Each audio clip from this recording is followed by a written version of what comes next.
Good evening from San Ignacio Town. With the 9 o'clock news, I am Patrick Jones.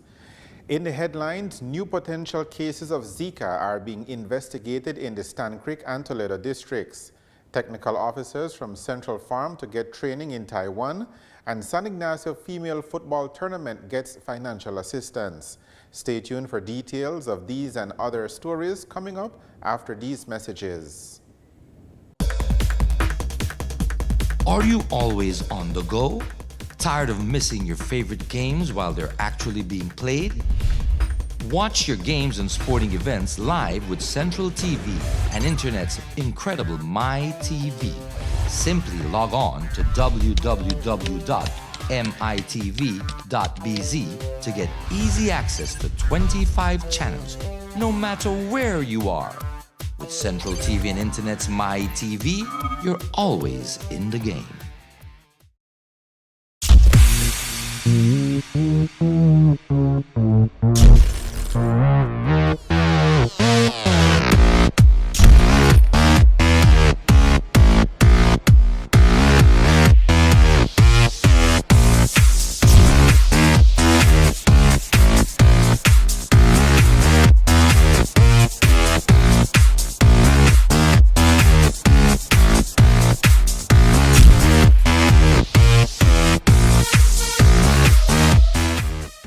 Here now is the news in details.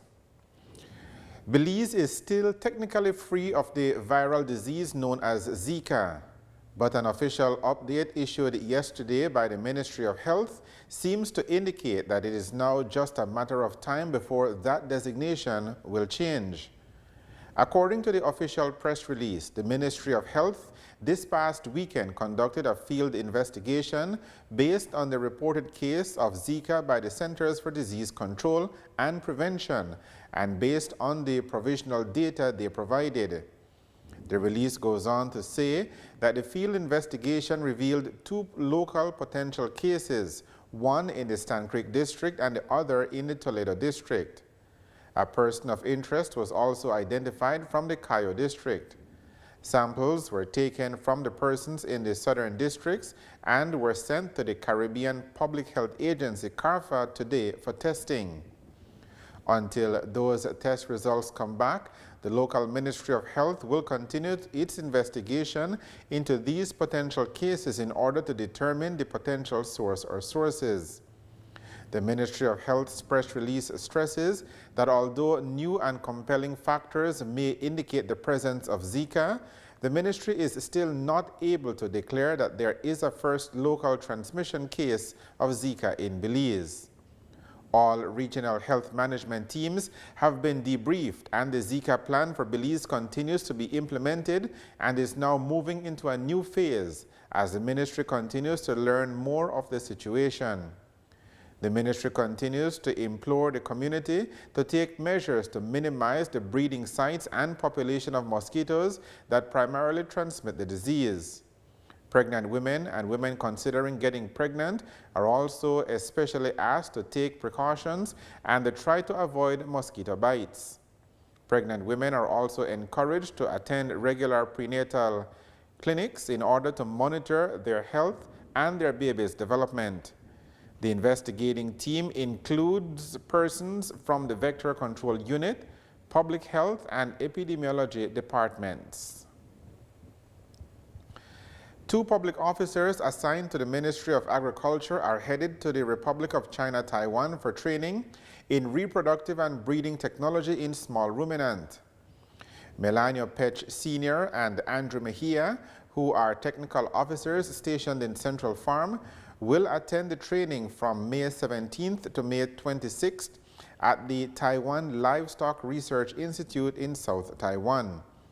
According to a release from the Taiwanese Embassy in Belize, the training for the 2 technical officers is being provided through the Genetic Improvement in Sheep and Goat Project. The official release says that even though Belize has the highest potential in small ruminant production in both Central America and the Caribbean, good breeds of sheep and goat are still in short supply in the country. The Genetic Improvement in Sheep and Goat Project Agreement was signed between Belize and Taiwan last December and covers technical assistance for the expansion of the infrastructure at the National Sheep and Goat Breeding Center in Central Farm, improving software and hardware, introducing quality breeding stocks to the center, and improving production techniques, productivity, and the integral development of the sheep and goat industry in Belize. During the course of the 10-day training for Pech and Mejia, they will be instructed on various topics, including sheep and sheep shed construction, feeding management, reproduction, breeding, and selection. On their return to the country, the two technical officers are expected to use their skills in furthering the genetic improvement in sheep and goat project and devote themselves to livestock development in Belize and to the bilateral cooperation between the two countries. A group of teachers and support staff of the Kushlinha Government Primary School in Belmopan have received certificates after successfully completing training in early childhood and special education. According to an official release, the certified teachers are now competent with the skills and knowledge to significantly contribute in making a positive educational impact in nurturing the development of children. The press release explains that the training project aimed to ensure that students and preschoolers have the opportunity to develop a healthy, holistic child socially, culturally, spiritually, emotionally, mentally, physically, and intellectually, as well as improve the learning environment to provide quality primary and early childhood education services for children of Kushlinha Government Primary School. Topics covered during the 10-week training included sensitization on what early childhood education is and its importance, child development, learning through play, discipline, preschool curriculum, assessment booklets, preschool learning centers, and developing and setting up a preschool center. The Early Childhood Education Training Project was an initiative undertaken by the Belize Social Investment Fund to empower and contribute to strengthening the education system in Belize. BSIF is government's poverty reduction flagship, addressing the basic needs of Belizeans through socio-economic initiatives and community empowerment. The training was conducted by the Ministry of Education through its District Education Center in Belmopan. In other news from the education sector, over 200 teachers from the Toledo district yesterday took part in an ecumenical service in Punta Gorda town as part of Education Week. The teachers gathered at the PG Central Park and then walked in a procession to the Father Ring Parish Hall, where the ecumenical service was co-celebrated by different pastors from the district. Another activity that the teachers of the rural areas of the Toledo district engaged in as part of Education Week was a distribution of food hampers to needy families in their respective communities. The sport of female softball, and that should be female football, in San Ignacio, Santa Elena, has received a boost from a Cayo businessman, Sergio Chuk. The monetary donation was handed over on Wednesday afternoon during a brief ceremony at the San Ignacio Hotel. Yeah, well, today we handed over a check for $2,500 to the Santa Elena San Ignacio Female Football Committee. They are starting a female league in the Cayo district, and Westline believes that it is the appropriate time to invest a little bit more in sports. We have been investing, but mostly in the male side, and since Ms. Carla Gentle, the president of the San Ignacio Santa Elena Female Football Committee, approached us and said a couple of weeks ago that she was about to start the female competition. We thought it was very important that Westline builds a little bit goodwill with its customers, and therefore we decided to present this check today of $2,500. Carla Gentle, who is the organizer of the upcoming female football tournament, says she's appreciative of the financial donation. Gentle spoke with TNC News after she received the donation on behalf of the San Ignacio Santa Elena Female Sports Committee. Okay, we have a budget that we have for the entire tournament. And we sent out the budget to each person that we had asked to assist us. And so far, this amount of money that Mr. Sergio Chuk has given us, we will use it particularly to buy the trophies and the medals so far. We're going to have 12 teams, and we're going to start this Sunday, May 8th, at the Norman Brasses Stadium. We're going to divide the 12 teams into 2 groups. And in each group, they're going to play a single round robin, which means that everybody play each other. And then after that, they move on to the quarterfinals, where we'll select the 4 teams, and then onto the finals. Cruz Gomez from the San Ignacio Santa Elena Sports Council says he's looking forward to the development of female football in this district. Well, we have always been interested in promoting sports in our area, and working with female has always been one of the things that we at the Sports Council always embark to do. So now having Miss Carla Gentle there, it gives us easier access to promote more female programs. What we plan to do is that now that we have a new executive at the Football Federation of Belize, is to partner with them, and hopefully we then can have a national tournament where we can have the participation of females, not only in our area but nationally. What I know that the last time my club organized a female tournament, we had players from throughout the country participating in our local tournament, and I believe this time it will be the same. It's an open tournament, football tournament for females, but hopefully after this we will be able to work with younger girls so that we can then promote sports, healthy living from an early age. It is important to note that the Cayo Sports Council doesn't only promote football, but we promote all sporting disciplines, basketball, football. So we are looking forward to partnering with other entities. That's how we have partnered with the Westline to promote female programs or female athletes. The games will be played at the Norman Broster Stadium. You're watching the 9 o'clock news. We will have more of the day's stories for you right after these messages.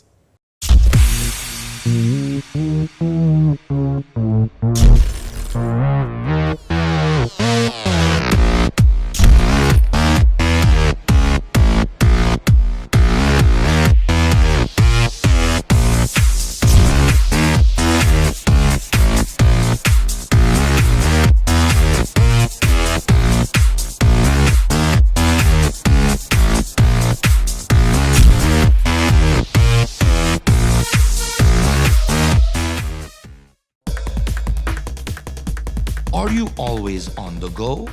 Tired of missing your favorite games while they're actually being played?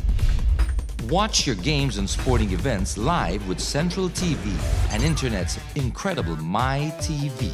Simply log on to www.mitv.bz to get easy access to 25 channels, no matter where you are. With Central TV and Internet's MyTV, you're always in the game. Welcome back to the 9 o'clock news. Police in the Cayo district are investigating a total of 7 murders which happened between Benquevejo del Carmen and Belmopan in the last week. The bloodbath started with the early morning murder of Gail Leon de Leon at the entrance to the Cedar Hill farm on Friday. Just over 12 hours later, 2 Guatemalan nationals were murdered just outside of San Ignacio town in the San Francisco area in what police believe was a drug deal gone wrong. The victims in that double homicide have been identified as 52-year-old Santos Ramon Gonzalez Gomez and 37-year-old Orlando Garcia Cayetal. On Saturday night, 39-year-old Miriam Mai and 29-year-old Daisy Miralda were murdered inside of Betty's Beauty Salon on George Price Avenue in Santa Elena town. And on Sunday night, 24-year-old Akeem Timbrell and the 25-year-old Sean Lopez were shot to death in Camalote village. As far as we know, police have the main suspect under guard in a double murder in Santa Elena town, and 3 persons detained pending investigations in the Camalote homicides. When he appeared on the Current Affairs program Police Checkpoint on Tuesday night, the Western Regional Commander, Senior Superintendent Andrew Ramirez, explained that based on what he has seen of the investigation so far, there were a number of factors that led to the slayings in Santa Elena town. I find these 7 within a week very disturbing, and definitely there is much more that we need to do in regards to educating the public, because some of these, especially when a crime is planned, the possibility of it being solved is very challenging. Governing the death of the 2 females, yes, I think the guy was a security guard, and I also believe that the guy had been arrested by the police recently. I also believe that his supervisor or bosses should have been a bit more cautious in having him sign for a gun during the process. And also, what is also disturbing, that we still have establishments selling persons in uniform alcohol. Yes, police is not the only entity that should not be sold alcohol in uniform, but I believe every person who is in uniform should not be sold any type of liquor. But I find it very interesting here in Belize, it is like a norm. If you go over the borders, these are the free zones, both in Northern and Western, it is just sort of an excitement to see whether it be immigration officers, customs officers, police officers, security guard, border management officers, of all of these officials that has a very important role to play, consuming alcohol in their uniform. It is, from my opinion, it's very embarrassing to see security officials, immigration, customs in uniform drinking. Where is that sense of pride or that patriotism that we have? So once again, for these television viewers, that is the synopsis of the 7 murders that we have.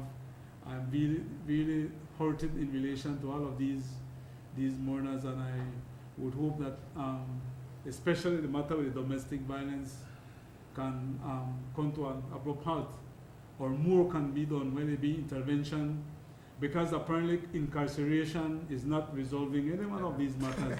As a matter of fact, my opinion again, that the more these guys are being remanded for domestic issues, we have an increase of these situations.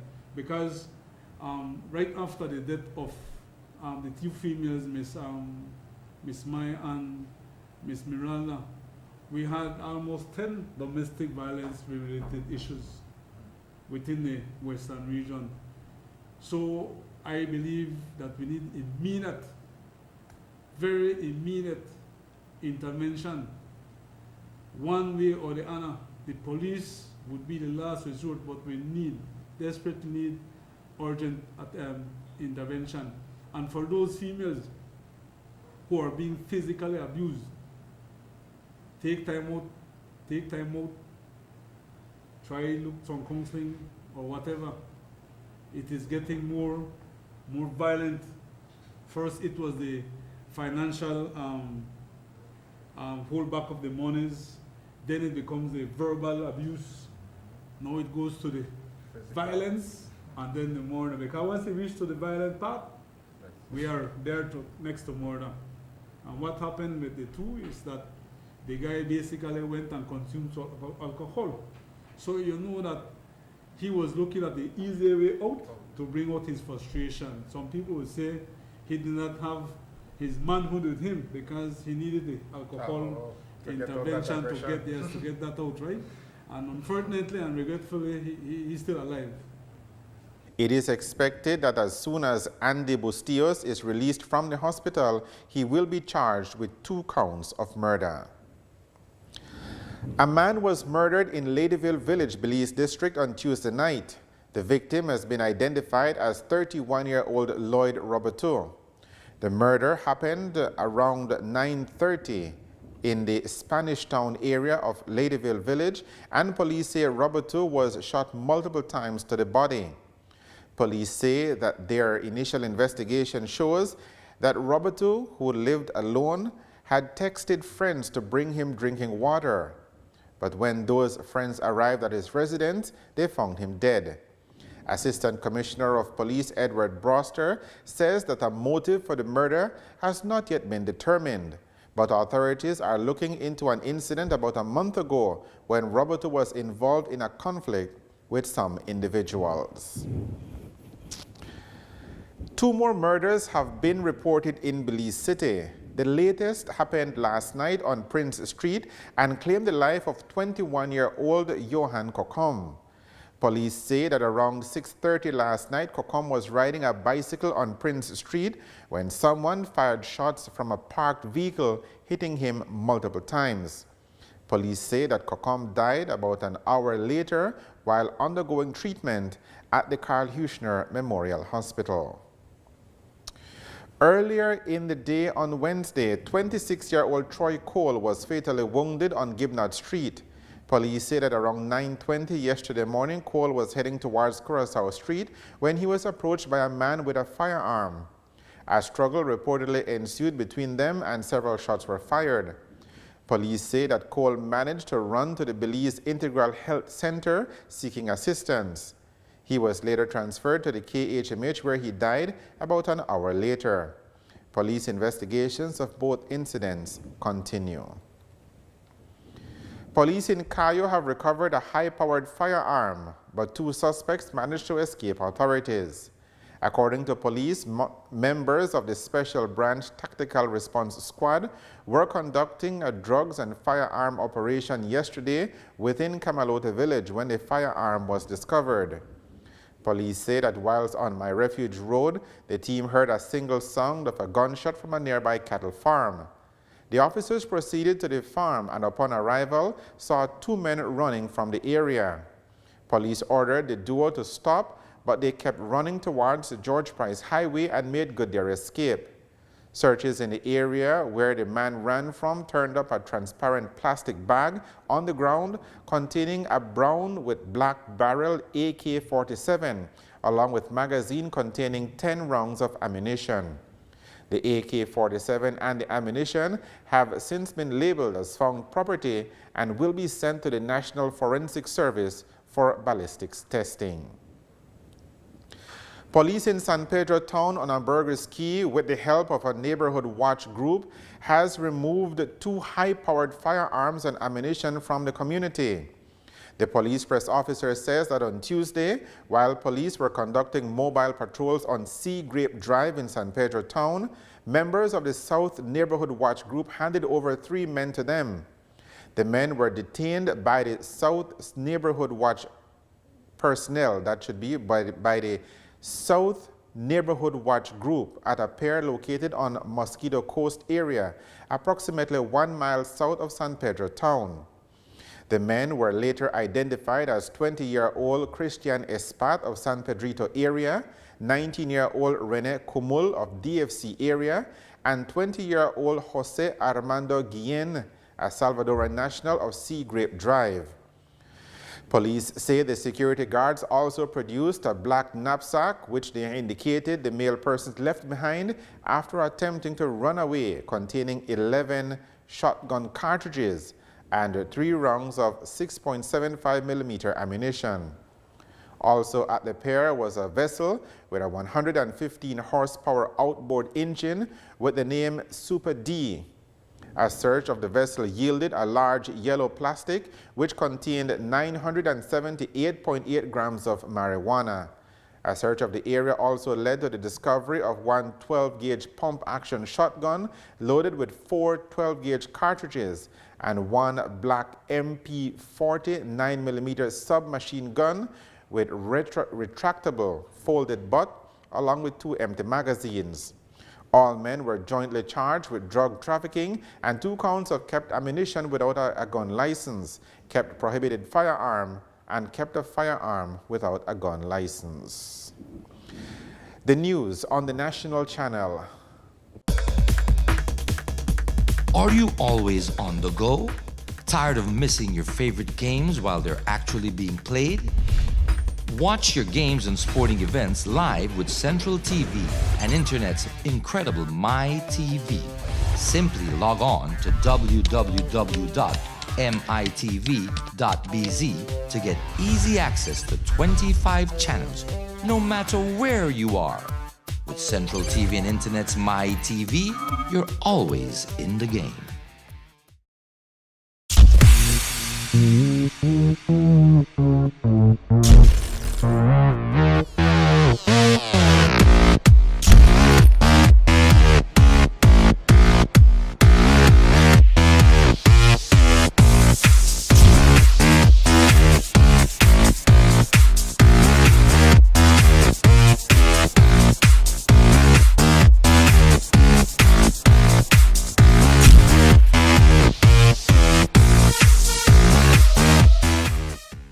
Cool and relatively moist conditions prevail in the wake of a weak late-season cold front. The general forecast for Belize and her coastal waters is for cloudy skies and cool conditions. Expect a few showers, periods of rain, or an isolated thunderstorm mostly over the sea and along southern coastal areas. Winds are northerly at 10 to 20 knots, and the sea state is choppy to moderate. Low temperatures at dawn will be around 73 degrees Fahrenheit along the coast, 68 degrees Fahrenheit inland, and 64 degrees Fahrenheit up in the hills. High temperatures on Friday will range from the mid-80s along coastal areas to the upper 80s inland. It will be a comfortable 78 degrees Fahrenheit up at the exposed areas of the mountain Pine Ridge and along the Maya Mountains in the south. The tides. A high tide is now occurring.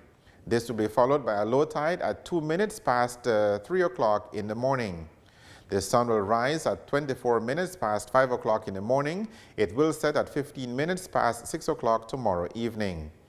The extended forecast, valid through to Saturday afternoon, is for variably cloudy skies, cool conditions, and isolated showers. And that is a look at the weather with information provided by forecaster Michael Gentle at the Belize Weather Bureau. To summarize the news, here are the main points again. New potential cases of Zika are being investigated in the Stan Creek and Toledo districts. Technical officers from Central Farm to get training in Taiwan, and San Ignacio Female Football Tournament gets financial assistance. With the headlines, we end this edition of the 9 o'clock news. Thank you for joining us. I am Patrick Jones. Have a good evening and a good night.